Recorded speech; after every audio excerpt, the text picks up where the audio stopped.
gracias, Lola. Y ahora, por último, tenemos a nuestra compañera Griselda Sarmiento, que va a ser innovadora en el uso de una herramienta expositiva y nos va a hablar sobre los 1000 muertos de la Gilflossigkeit. No sé si lo he dicho bien. De la desesperanza, del desamparo. Ah, vale. No. La angustia del desamparo de esa existencia. La angustia del desamparo de esa existencia. De la existencia. No. De paso agradezco a Silvia que ha leído atentamente mi texto y me ha encouragé a leerlo. Bueno, lo que quiero decir, cierto, literatura y psicoanálisis, claro. Freud es el primero que dice que le escribe a Arthur Schnitzler, a quien expresa su admiración por los escritores que con estilos varios exploran insondablemente el inconsciente, su enigma, y etc. Freud se queja que como nosotros los psicoanalistas no somos tan finos como los escritores. Lo único que quiero decir que los escritores también se divierten muchísimo escribiendo. El juego con las palabras les encanta, no solamente con las poesías, pero realmente se divierten. No hay solamente melancolía. Y este es el caso también, entre otros, de Roberto Calasso. Roberto Calasso es un escritor italiano, contemporáneo de nosotros, de algunas de nosotras de nuestra edad, editor en una gran casa de edición en Italia, y él escribió una novela a partir de las memorias de Schreber, que de ahora en adelante lo voy a llamar el presidente, porque tengo mucha dificultad con los nombres extranjeros. El presidente escribe sus memorias, y es verdad que nosotros los analistas, no todos, ojo, no todos, pero leemos más a Freud, el estudio que hizo Freud sobre esas memorias, que las memorias ellas mismas, que muchos autores la clasifican como una novela literaria, las memorias. ¿Por qué puse este título un poco oscuro, ¿no? Los 1000 muertos. Porque lo que quiero hacer atención es en el sufrimiento del psicótico, en el sufrimiento del presidente. Fueron 2 años sobre todo, él estuvo 9 años en un manicomio, pero sobre todo fueron 2 años donde fue, en francés on dit, les 1000 souffrances, es decir, horrible. Eso lo digo porque, bueno, hablamos y hubo toda una época de admiración por los escritores malditos que sufren pero la sufranza de Schreber es horrible. La sufranza del psicótico, mismo si decimos que son creadores, que es verdad, es muy fuerte. Esto que escribe el presidente lo hace 2 años después que estuvo en Sonnenstein, el instituto donde le internaron 9 años. Bueno, me parece que no, creo que todo el mundo conoce las memorias del presidente y su deseo, y ahí vamos a ver deseo, goce y todo eso, de ser transformado en mujer y de ser la mujer de Dios para poder hacer muchos hijitos, todos petit président, todos petit Schreber. Creer una nueva generación. Qué lástima que no lo pudo hacer, porque él estaba contra de nuestra sociedad, que es un desastre por todos los costados, sobre todo a su época, que tuvo que sufrir el peso de ser un aristócrata, o tanto Flesching como, que lo voy a llamar el profesor, como el presidente, venían de familias así en Alemania, que este autor, que es de lo más divertido, desgraciadamente para mí es un gran intelectual, es demasiado sabio, ¿no? Pero tuve que hacer mucho esfuerzo, pero agarré lo que pude del tren, agarré lo que pude, porque él hace la historia va a inspirarse en los delirios del presidente para hacer su gran delirio. Esta novela es un delirio. Él está muy orgulloso de eso. ¿Y qué hace en este delirio Calasso, Roberto Calasso? Él habla de 2 siglos, del siglo XVIII, XIX y XX, 3 siglos. En 3 siglos, todos los delirios de Schreber, del presidente, los va a meter en esos 3 siglos. 3 siglos donde está Federico el Grande, el primer, no sé si emperador o rey de Prusia, y va desde Federico el Grande hasta Guillermo I, que antecede a Hitler. Entonces ustedes se imaginan todo lo... porque este señor escribe de una forma tan irónica que es un placer, se burla de todo, diciendo simplemente verdades, ¿no? Pero que es tan absurdo su delirio, que nos hace reír. Entonces, ¿qué es lo que hace Roberto Calasso? No solamente la historia de Alemania, que es terrible a nivel de educación física, contacto con la natura, toda una ideología.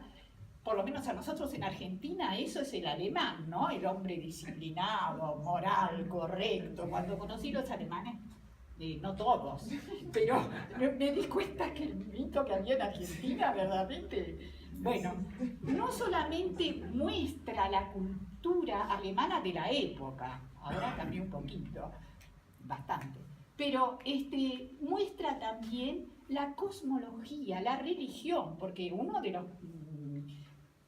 las intenciones, sin intentarlo crea, es una religión que tampoco la crea, porque Calasso nos muestra que el presidente era un señor como se debe, un agnóstico.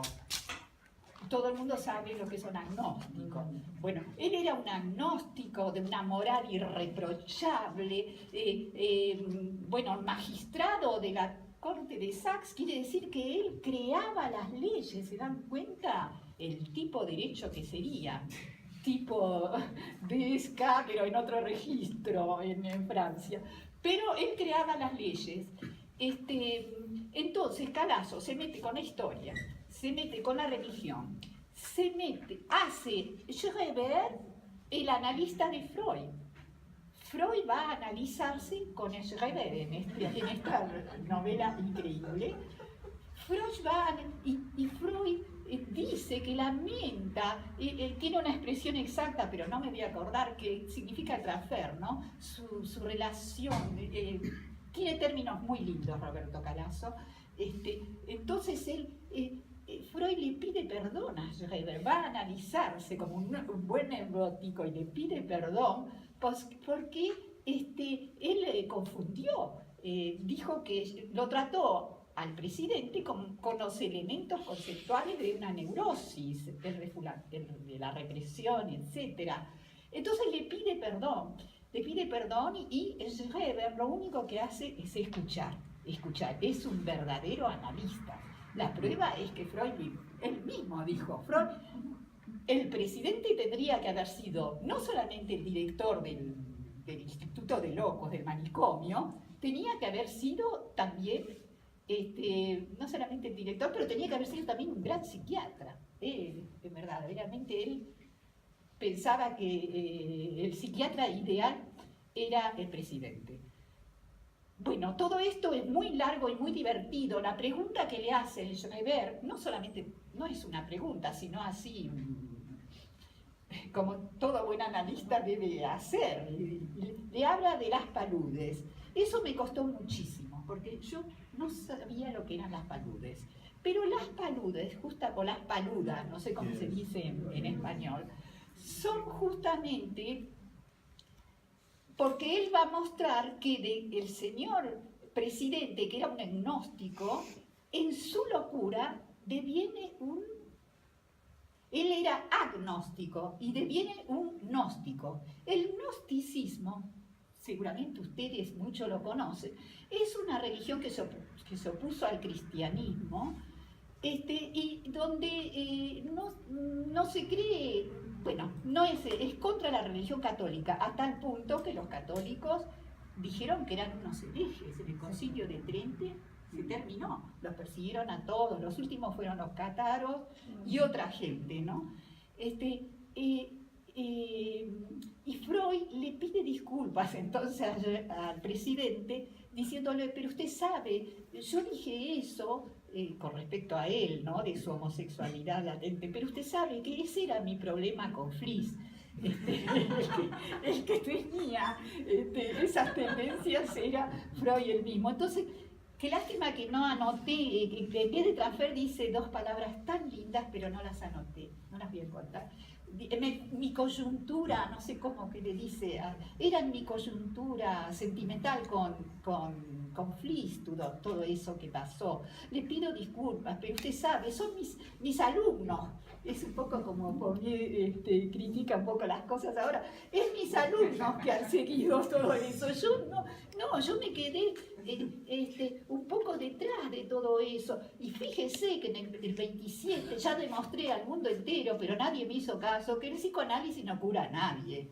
Nunca, porque eso fue que en 1927 él había dicho. Análisis finía, no que no cura a nadie, pero bueno, Calazo es así, muy, muy gracioso. Bueno, quería presentar esta historia por eso, porque no es que el psicoanálisis se aplica a la literatura, es un escritor, un literario que se divierte con las avanzadas psicanalíticas y se divierte y al mismo tiempo es eso que es interesante, para mí es muy interesante, despliega delante del lector todos los problemas que el psicoanálisis, a los cuales se enfrenta el psicoanálisis, sociales, históricos, culturales, como Freud él mismo era el primero que se interesó enormemente a la cultura. El psicoanálisis a la cultura no en tanto que sociólogo, pero se interesó a la cultura mostrando justamente los obstáculos a través de la pulsión de muerte, etcétera, que hacen que no hay cura posible. Además, Calazo también encuentra por casualidad a Tiresias, por la cuestión del hombre y de la mujer, ¿no? Y Tiresias también. Todo el mundo se hace analizar con Schreber, porque el pobre Tiresias que dijo esa cuestión, ay, ¿por qué dijo que la mujer gozaba más que el hombre? Bueno, hay que leerlo. ¿Qué más? Yo podría decirles muchas cosas. Él lo que hace, Calazo, remonta a las 3 generaciones o más, porque hay 3 siglos, ¿no? 2 siglos, ¿no? De la familia del presidente y de la familia del profesor, porque usted sabe que el profesor, ¿cómo se llama?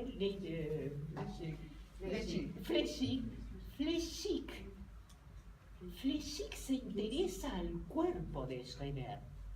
Y por eso él lo pone como analista al final, porque todo el mundo se interesa en aquella época, él era un gran anatomista, neuroanatomista, Flechig. Entonces, Flechig se ocupa del cuerpo de Schreber. El padre de Schreber, el presidente, se ocupa del cuerpo del presidente. Todo el mundo se ocupa del cuerpo. Nadie se ocupa de la palabra de Schreber. Por eso que el pobre Schreber, al afán de su vida, va hasta a un instituto de psicoterapia, eso es ya en los años 70, ¿no? Y dice, ay, aquí por fin voy a poder hablar.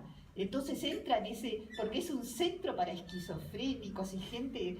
Entonces él entra y dice, ay, por fin voy a encontrar a alguien que me escuche. Y a su gran sorpresa, apenas entra, todo el mundo comienza a contarle sus atrocidades, sus miserias, y no pudo decir una palabra el pobre Schreber. Nunca nadie lo escuchó a Schreber. Eso es de alguna manera lo que quiere decir Roberto Calazo. Y bueno, a mí me pareció luminoso, lo repito, de todos esos puntos de vista, lo que es el nazismo, toca todos esos puntos, por supuesto, lo que son las distintas terapias, lo que era, ¿cómo decirle? ¿Cómo se dice? ¿Vio? El profesor austero y seguro de lo que dice Flesching, mostrando, y esos son los dibujos que les hice circular, mostrando cómo Flesching buscaba en el cuerpo de Schreber en los nervios primero, ¿no? Porque las memorias de Schreber son las memorias de un enfermo de los nervios. Nunca él dice de un loco, está mal traducido a veces el título de las memorias. Él quería exigir, Schreber, que lo dejen en libertad, que si él tenía algunos delirios, él no ocasionaba mal a nadie y que él podía administrar su fortuna, porque su mujer, es natural, yo no acuso a las mujeres, es natural, la mujer quería responsabilizarse de toda la fortuna de Schreber. La familia estaba bastante opuesta, la familia del presidente, ¿no? Entonces él ganó el juicio, hizo un juicio a la Corte Suprema de no sé dónde y lo ganó, lo dejaron salir, y no solamente lo dejaron salir en libertad, pero después de atroces sufrimientos, no olvidemos eso, lo dejaron salir en libertad, sino que le permitieron publicar estas famosas memorias, que solamente se arrancó un porque la familia se opuso afirmativamente se opuso a que se publicara. Hay un escritor americano, pero yo no lo pude encontrar, que logró encontrar ese tercer capítulo que nunca se publicó. Hay mil cosas para decir de este delirio terrible. Uno de los delirios que me encantaron, porque hay muchos, es eso que hice circular. No la guarden, señora. Es ese, donde ustedes ven el cerebro. Entonces, en una parte está el cerebro de Schreber, cuando el profesor que se ocupa de su cuerpo, el profesor estaba harto él era un neuroanatomista, estaba harto de ver todos esos nombres científicos y qué sé yo, y se acercó con su barba, dice Calazo, porque Flesching tenía una barba, esa foto no se la vi, una barba así, de 2 puntas se llamaba la época, porque tenía 2 puntitas la barba. Se acerca con su barba en el cerebro hasta el gyrus copulatorio o algo así, ¿no? Para decir científicamente el lugar donde se pasan cosas, el gyrus sexual, donde está lo sexual. Entonces él apoya su barba en eso sexual y ¿qué es lo que ve? Que el alma, porque era la época del alma, se creía en el alma, en Dios, todas esas cosas, y que la identidad no estaba en el alma. En lo de Schreber, cuando él acerca sus bigotes, Flesching se da cuenta que está lleno de dioses. O sea que este señor, el presidente, que era un agnóstico, Flesching se da cuenta en el delirio de Calazo que está rodeado de dioses y sobre todo de la Petite Sofía, la diosa del conocimiento. Yo me di cuenta ahí y entré en toda la cuestión. Es muy interesante a ver, al que no lo conoce, yo no lo conocía, sobre qué fue el gnosticismo. Es muy interesante saber por qué, porque nos damos cuenta que en el fondo, Schreber en su locura, viene todo lo contrario de lo que él era en la sociedad. O sea, se interesa. ¿Por qué él estaba enfermo? Él estaba enfermo porque sus nervios, su excitación, atraía los rayos del sol, que era su padre, entre guillemets, digamos así, su padre, ¿no? Y que esos nervios lo excitaban al sol, lo excitaban. Entonces querían apoderarse del alma de Schreber, y Schreber interpretaba esto como que, ya que el pobrecito tenía su virilidad bastante maltratada, encima lo querían sacar sexualmente y convertirlo en mujer. Y después, poco a poco, el delirio, cuando justamente se empieza a armar el delirio, es ahí donde él empieza a curarse. Eso lo dijo muy bien Freud. Entonces ahí donde él va a comenzar a escribir las famosas memorias. Bueno, voy a terminar, no sé cuánto me falta, pero yo voy a terminar porque tendría 1000 cosas para decirle, que la familia de Schreber, de ya el abuelo ya había escrito cosas sobre la melancolía. El padre ni hablemos, porque el padre no solamente había inventado aparatos para tenerlo bien derecho, había un aparato que se colgaba del pelo al pupitre, no sé a dónde, para que el chico no mueva la cabeza, así. Bueno, todo el mundo conoce las historias de masturbación y todo eso. Entonces él habla que de ya toda la familia Schreber, después de 3 generaciones, ya era bastante frágil mentalmente. Bueno, yo voy a pasar todo, o sea que no dije nada de lo que escribí, pero ustedes lo pueden leer. Y solamente voy al final para justificar, lo que si no, para qué estoy aquí, digo, el cuerpo de Daniel dice una verdad al precio de grandes sufrimientos. Ay, lo que no les dije es la segunda imagen, esa se las digo, por favor. En esa segunda imagen, lo que hace Schreber, pero en el delirio de Calas, es, como él se va convirtiendo en mujer, y es una mujer, él lo que hace se viste de mujer, es lo que hoy sería un travesti, ¿no? Se viste de mujer, y en esa foto que ustedes ven, voy a ser un poco grosera, pero lo que ustedes están viendo es el culo del presidente, y él había hecho unos dibujos, según el delirio de Calazo, con los bigotes del profesor Flechsig, y que están en el lado femenino, ¿vio? Después de la cola sigue, digamos, topológicamente, si queremos decir, el sexo de la mujer. El sexo de la mujer constituido por los bigotes del profesor, y después todo el útero. Hay una cosa, ese dibujo me parece extraordinario. Esto es un dibujo de Calazo. Me parece una creación divertidísima. Ustedes ven bien, y ¿saben lo que hacen? Se los tengo que decir. Porque los pájaros le hablan, y él no sabe qué hacer, porque Dios de una parte le dice que él tiene que pensar, él es coaccionado a pensar, o piensa o el sexo. Entonces él tiene en su religión de origen que pensar, el sexo nada. Bueno, evidentemente todo el sexo viene, ¿y qué es lo que hace? Le dice a los pájaros, él se da cuenta, le dice al dios Hormuz, que están los dos dioses, Hormuz y Arimá, le dice al dios Hormuz, que era el más malo, le dice, ya encontré cómo joderte. Había que poner un tercer elemento entre él y el dios Hormuz, porque hasta ese momento era toda cuestión de dobles, el doble de Flechsig, el doble de Freud, el doble Tiresias, hombre-mujer, todas eran cuestiones duales, y Schreber, en su locura, inventa un tercer elemento que lo llama el dibujar. Y eso que ustedes ven ahí es, él se pone cerca de un vidrio, se levanta la pollera como una bailarina de can-can, y debajo de la pollera tiene esas medias en rejilla. ¿Se dice rejilla? Medias en rejilla. ¿Y qué hace? Pone su cola contra el vidrio y se aplican los dibujos,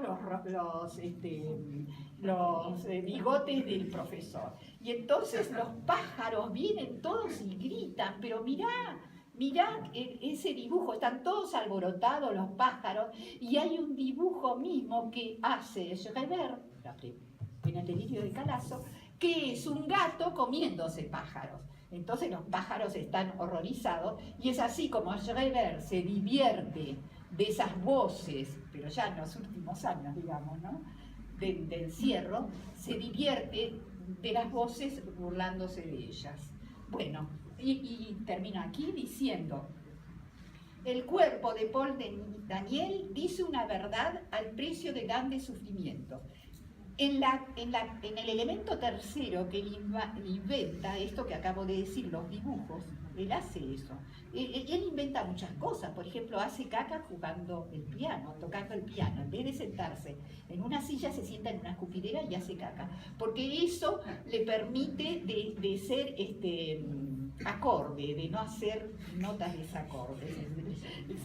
No sé, son defensas, voy a eso. Las defensas que encuentra un psicótico para contener todo ese goce que le viene de los rayos de Hormuz, del sol, ¿no? Entonces yo digo, en ese dibujar hay eclatantes imágenes perceptivas y verbales celebrando el goce. Ahora, no sé si deseo o goce, yo afirmo categóricamente que es el goce de Schreber. Es un goce que no es femenino, es un goce en absoluto, porque el goce femenino no es un goce del no todo, pero aquí él es todo en el goce de Schreber, en estos dibujos que les mostré. Se sitúa, y aquí viene la parte que va aburrida, se sitúa así la plaza del objeto A, que causa el deseo del sujeto, esperando en su transformación en mujer. En mujer que va a engendrar la nueva raza. Para mí, yo la llamo goce, puissance absoluta. Primera que todo deseo. El deseo es reencontrar esos goces. Bueno, pero acá estamos hablando de psicosis. Las invenciones simbólicas y real de la novela descierran el gran otro, el nuevo Dios Père-Mère. Él es el nuevo Dios padre-madre de bisexualidad psíquica. La nueva raza que acepta la diversidad humana, y aquí estoy romántica, salvo presión patriarcal o matriarcal, anulando la dominación, sumisión. Esto es lo que se acuerda o tesis psicoanalíticas actuales, ¿no? La dominación de la mujer por el hombre. Porque él es una mujer, pero como dice Eduardo, no sumisa, ni puta ni sumisa. Él aspira a la verdadera muerte, la segunda, una muerte más allá de la muerte ella misma, y no la muerte maligna de los espíritus que continúan a devorarnos más allá de la tumba. Quiere decir, es la muerte de Dios, es Él el Dios Mantenón, ahora es Él. Calazo descubre la indescriptible sufrimiento del paranoico, pero también la invasión de síntomas sustitutivas, permitiendo de pensar y de gozar un poco de la existencia a este pobre señor presidente. Para exprimadas en metáforas y en mitos, el escritor dibuja, más allá de interpretaciones de conflictos, un análisis de situaciones topológicas. Eso. Y termino con esto: del loco, de poeta y del médico, todos tenemos algo. Todos. No se salva nadie, no se salva. Muchas gracias. Vamos a tener 10 minutitos para preguntas, porque después hay gente que se quiere ir a